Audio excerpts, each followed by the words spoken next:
Hello बच्चों, let's read the question. So the question here is, in the circuit as shown in the figure, the switch is closed at t equals to 0. At the instant of closing the switch, the battery delivers maximum current, no current flows through C, voltage drop across R2 is 0. The current through the battery decreases with time, finally becomes 0. Okay, question में क्या पूछ रहा है, हमारे पास ऐसा एक circuit है जिसका at the instant of closing switch हमें चारों कंडीशन बताना है. Okay, so the key concept of question here is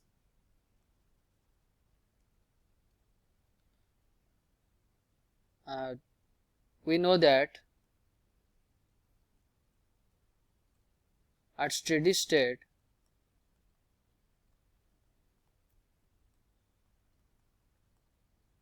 the maximum charge is acquired by the capacitor and current and capacitor behaves as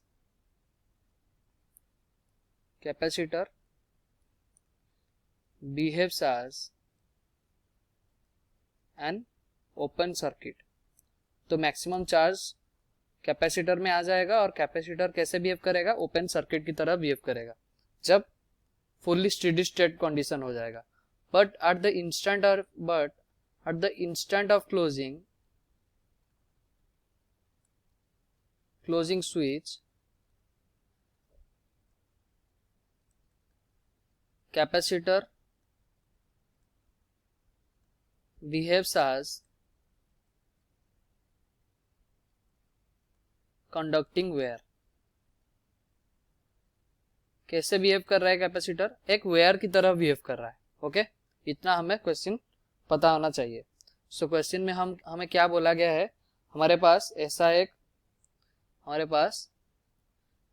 model है, जो circuit है जिसमें are ऐसे हम रखे हैं और ये हमारा कैपेसिटेंस है और यहाँ हमारा सेल है और यहाँ स्विच है एस और ये एक कैपेसिटर के साथ कनेक्ट किया गया है. इसका कैपेसिटेंस का क्या है, ये रेजिस्टेंस के साथ कनेक्ट किया गया है R1 R2, ये C है, ये E है और ये S है. ओके, तो पहला ऑप्शन हमें क्या पूछ रहा है, फर्स्ट ऑप्शन में हमें पूछ रहा है the battery delivers maximum current. Okay, battery delivers maximum current कब होगा, मैक्सिमम करंट क्या है, मैक्सिमम करंट होगा जब हमारा, देखो जैसे हमारा स्विच ऑन किए, जैसे ही हम स्विच ऑन किए तो हमारा चार्ज फ्लो करना चालू हो जाएगा और कैपेसिटर तब एक वायर की तरह काम दे रहा होगा. वायर की तरह काम में हुआ होगा, मतलब ये R2 तो शॉर्ट सर्किट हो गया, ये R2 क्या हो गया, when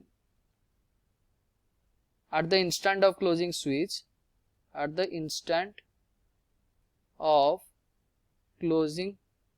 switch, okay, R2 is short circuited.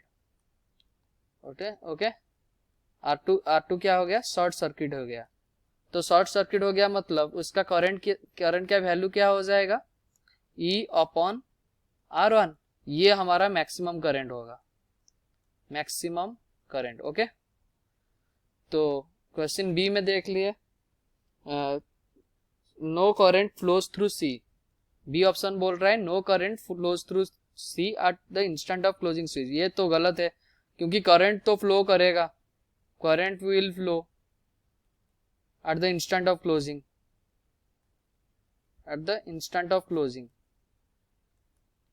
Current कहाँ फ्लो नहीं करता है, करंट जब हमारा स्टेडी स्टेट अटेन हो जाता है तब करंट फ्लो नहीं करता है. ओके, तो सी ऑप्शन क्या बोल रहा है, voltage drop across R2 is 0.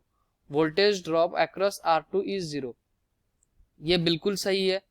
क्यों, हमारा ये वाला हमारा जो भी हमारा करंट आएगा इधर से, ये इधर आएगा और करंट हमारा पूरा का पूरा इधर से पास कर जाएगा, मतलब कैपेसिटर से पास कर जाएगा.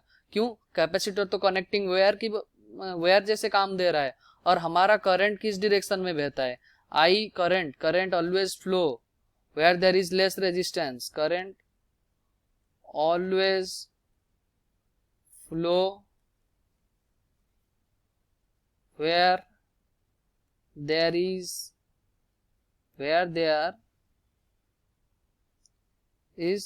less opposition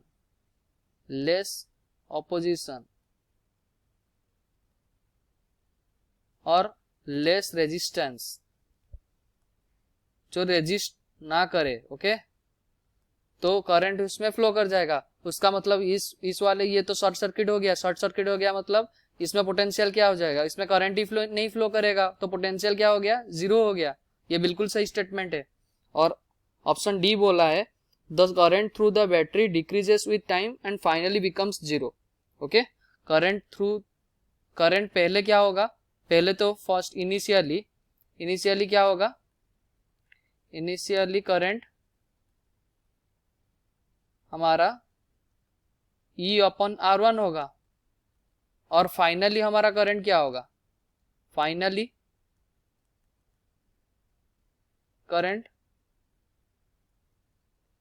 करंट जब आएगा, जब हमारा ये वाला देखो फाइनल कंडीशन में क्या होगा, ये इसमें करंट कुछ फ्लो नहीं करेगा, finally no current flow. Okay, current कुछ फ्लो ही नहीं कर रहा है, तो पूरा का पूरा इधर से फ्लो करेगा। उसका मतलब आई हमारा क्या हो जाएगा, E upon R1 plus R2। Okay, but यहाँ क्या दिया है, फाइनली जीरो है, तो ये ऑप्शन हमारा गलत हो गया। So our option A and C will be our correct answer because no current flows through C। ये बिल्कुल गलत स्टेटमेंट है।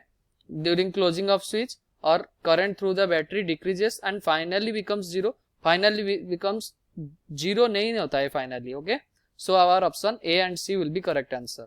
Hope you understood well. Best of luck. Thank you.